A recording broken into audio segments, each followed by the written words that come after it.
2024 ജനുവരി 22 India ചരിത്രത്തിലെ വളരെ പ്രധാനപ്പെട്ട ഒരു ദിവസമാണ്.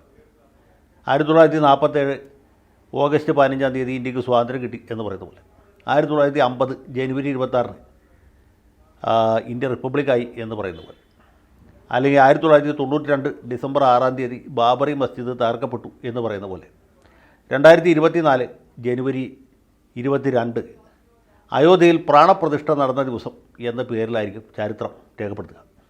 അയോധ്യയുടെ ചരിത്രവും ഭൂമിശാസ്ത്രവും അതിനുവേണ്ടി നടന്ന സമരവും കലാപവും കോടതി വ്യവഹാരങ്ങളും ഒന്നും ഞാനിവിടെ ആവർത്തിക്കാൻ ആഗ്രഹിക്കുന്നില്ല. അതൊക്കെ എല്ലാവർക്കും അറിയുന്ന കാര്യമാണ്. അങ്ങനെ വലിയ വ്യവഹാരങ്ങൾക്കും ചോര ചിന്തിയ കലാപങ്ങൾക്കുമൊക്കെ ശേഷം അവിടെ ക്ഷേത്രത്തിലെ പ്രതിഷ്ഠ നടക്കുകയാണ്. സാധാരണ ഇതിൽ പ്രതിഷ്ഠ നടത്തേണ്ടത് പുരോഹിതന്മാരാണ്. ഇവിടെയും പുരോഹിതന്മാർ ഒരുപാട് പേരുണ്ട്. പക്ഷേ ഇതിലെ പ്രധാന പുരോഹിതൻ എന്ന് പറയുന്നത് രാഷ്ട്രത്തിൻ്റെ പ്രധാന സേവകൻ എന്ന് സ്വയം വിശേഷിപ്പിക്കുന്ന നമ്മുടെ പ്രധാനമന്ത്രിയാണ്. അദ്ദേഹം ഈ പ്രതിഷ്ഠ നടത്താൻ വേണ്ടി 11 ദിവസത്തെ വ്രതം ആണ് ആചരിച്ചത്. അദ്ദേഹം കേരളത്തിൽ വന്നപ്പോൾ സുരേഷ് ഗോപിയുടെ മകളുടെ വിവാഹത്തിന് കാർമ്മികത്വം വഹിക്കാൻ വന്നപ്പോഴും അദ്ദേഹം ഗവൺമെൻറ് ഗസ്റ്റ് ഹൗസിൽ വെറും നിലത്താണ് കിടന്നത്. കട്ടിലും കിടക്കയില്ലാത്തതുകൊണ്ടല്ല, വ്രതാനുഷ്ഠാനത്തിൻ്റെ ഭാഗമായിട്ടാണ് അദ്ദേഹം കഴിക്കുന്നതും അങ്ങനെ ഇതിന് യോജിച്ച ഭക്ഷണമാണ്. അങ്ങനെ 11 ദിവസത്തെ വ്രതം നോറ്റ് അദ്ദേഹം ഈ പ്രാണപ്രതിഷ്ഠ നടത്തുകയാണ്. ഇന്ന് മധ്യാഹ്ന മുഹൂർത്തത്തിലാണ് പ്രതിഷ്ഠ. വിഗ്രഹത്തിൻ്റെ ചിത്രങ്ങളൊക്കെ ഇതിനകം തന്നെ പത്രമാധ്യമങ്ങളിൽ വന്നാണ്. ചില പത്രങ്ങളിൽ ഇതിൻ്റെ പരസ്യവും വന്നിരുന്നു. ഇനി അറിയാത്ത ആരെങ്കിലും ഉണ്ടെങ്കിൽ പരസ്യം കണ്ടിട്ട് അറിയാൻ വേണ്ടി. അപ്പോൾ ഏതായാലും പ്രാണപ്രതിഷ്ഠ ജില്ലായിട്ട് നടക്കുന്നു. പ്രതിപക്ഷ പാർട്ടികളുടെ നേതാക്കന്മാരും പങ്കെടുക്കുന്നില്ല. അവർ 22-ാം തീയതി പങ്കെടുക്കുന്നില്ലേ വിലക്കുള്ളൂ. 23-ാം തീയതി തൊട്ട് സമയം പോലെ ഓരോരുത്തരും പോയി കാണുന്നതാണ്. നമ്മുടെ ശശി തരൂർ പറഞ്ഞിട്ടുണ്ട്, അദ്ദേഹം തെരഞ്ഞെടുപ്പ് കഴിഞ്ഞ് സമയം പോലെ അയോധ്യയിൽ പോയി ദർശനം നടത്തും എന്നുള്ള കാര്യം. അവിടെ ഹിന്ദു സംഘടനകൾ പൊതുവെ ഈ പ്രതിഷ്ഠയെ സ്വാഗതം ചെയ്തിട്ടുണ്ട്.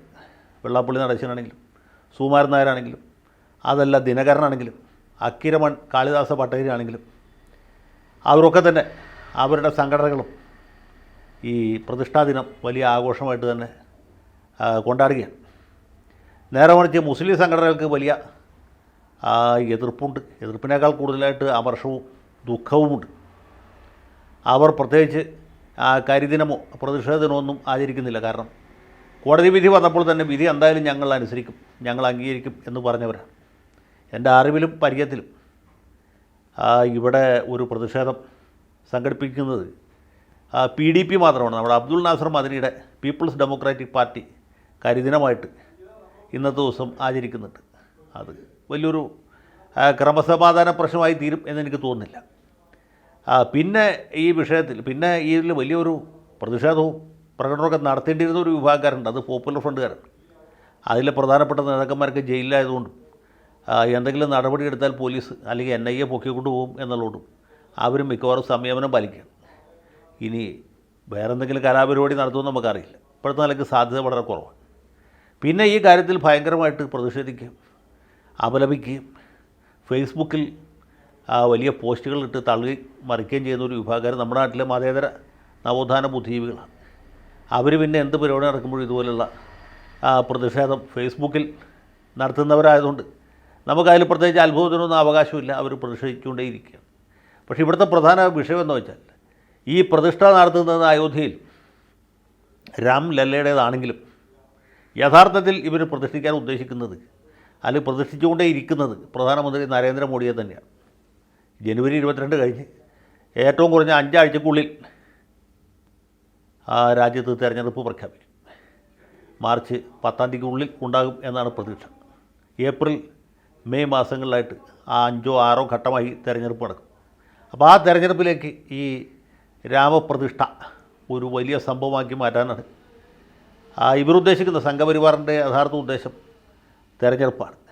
അതിനെ രാഷ്ട്രീയവൽക്കരിച്ചു എന്നുള്ളതാണ് കോൺഗ്രസും CPM അടക്കമുള്ള പാർട്ടികളൊക്കെ ആരോപിക്കുന്നത്.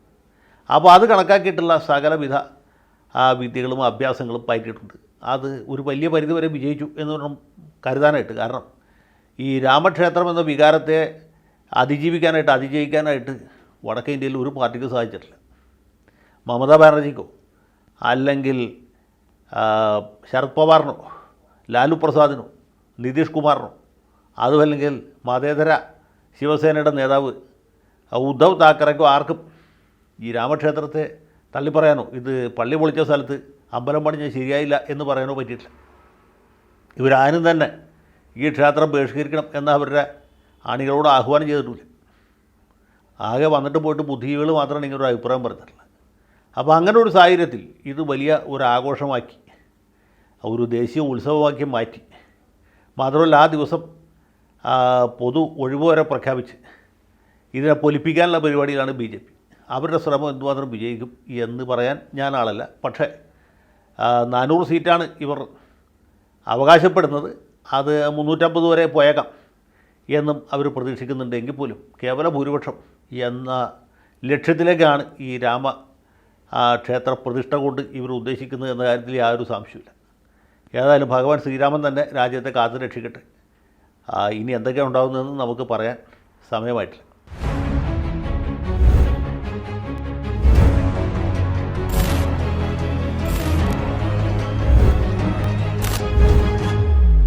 കൂടുതൽ വാർത്തകളും വിശേഷങ്ങളും നിങ്ങളിലേക്ക് എത്താൻ ABC മലയാളം സബ്സ്ക്രൈബ് ചെയ്യുക, ബെൽ ബട്ടണും അമർത്തുക.